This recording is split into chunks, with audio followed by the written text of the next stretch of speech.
The liberal who coined the phrase, "It's the economy, stupid," is now doubling down 30 years later. But this time he wants to add a dose of anger. James Carville writes in The Times, "It is abundantly clear, even to me, that the Democratic Party must now run on the most populist economic platform since the Great Depression. It's time for the Democrats to embrace a sweeping, aggressive, unvarnished, unapologetic, and altogether unmistakable platform of pure economic rage. This is our only way out of the abyss." So, is he right? Well, we saw the bromance of two men who channeled that rage in 2 wins, even if their methods could not be more different.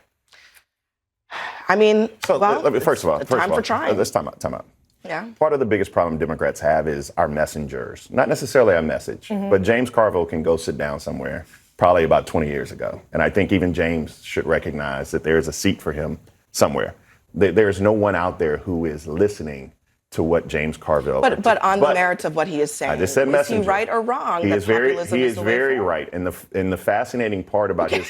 Wait, did everybody else catch that? I did. Okay, he so should go take a seat. let me grab this. He's very right. I don't hate James Carville. First of all, he's an LSU fan, but that's neither here nor there. But let me finish this. James and I share a podcast company, so I'll put that out there as full disclosure. And on this point, he's okay on this point. Yeah, so that's on this point. And even though he, threw woke under the bus along the way, fine. That is something, ironically, that even Marjorie Taylor Greene was blowing up the phone about, saying you got to focus on health care, the stuff that hits people's pocketbooks. And the emotion, we don't need policy robots who will explain another 10-point plan.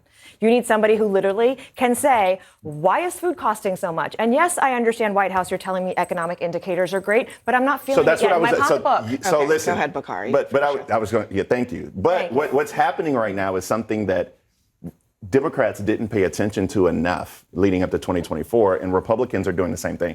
The Trump White House is just as guilty as the Biden White House for this one particular reason. There were people who were saying that crime was a problem, and Democrats would say, well, violent crime is decreasing, because it was. But voters were like, no, we don't feel that. Yeah. We were saying that the inflation is plateauing because economic indicators are saying.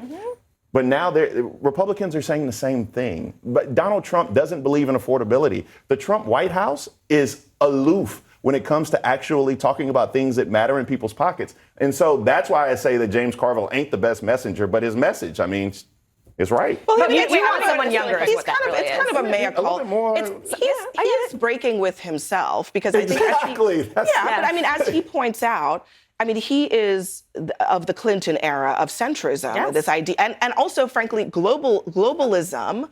And I think that what he is pointing to is the fact that Democrats spent many of those years embracing all the things that Trump then ran against, and that's why they're in the position that they're in. James is 10 years too late on knowing that's where the American people know we should be. But I want to say this one more time. What he's saying is nice, but what Democrat candidates are currently running, you have a candidate in Nashville running for Congress who says she hates Nashville. You have a candidate running in California who throws mashed potatoes at her husband.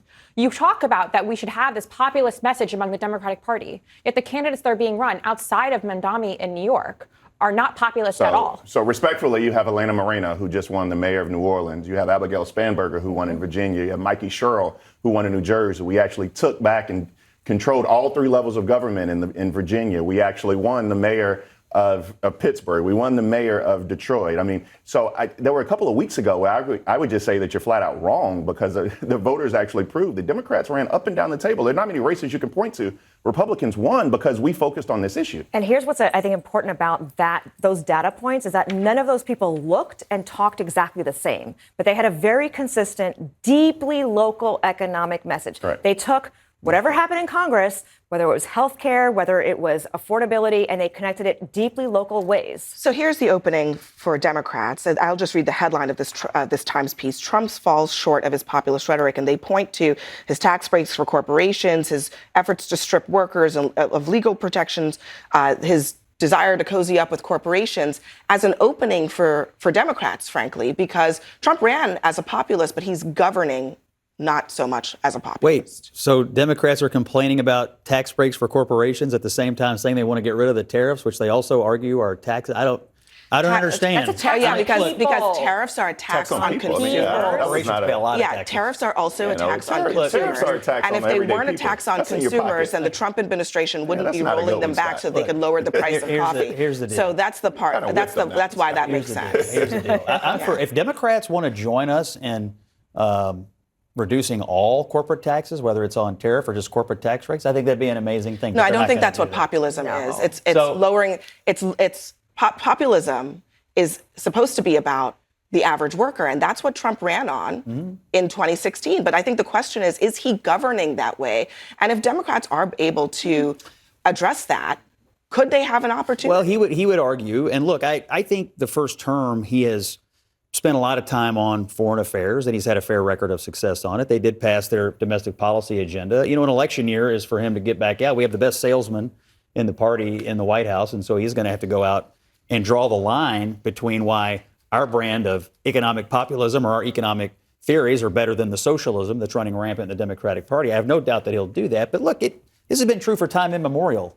How people feel about the economy in any given election is determinative for the party in power, and that'll be true in 26, 28, 30, 32, and for here on out. But I think he's actually got an emerging story to tell. It may not be a quick fix, but the trajectory of this country, getting lectured by Democrats about affordability who just took prices to the moon, sparing. I mean, next for us, the panel's going to give us their nightcaps Black Friday edition. Be right back.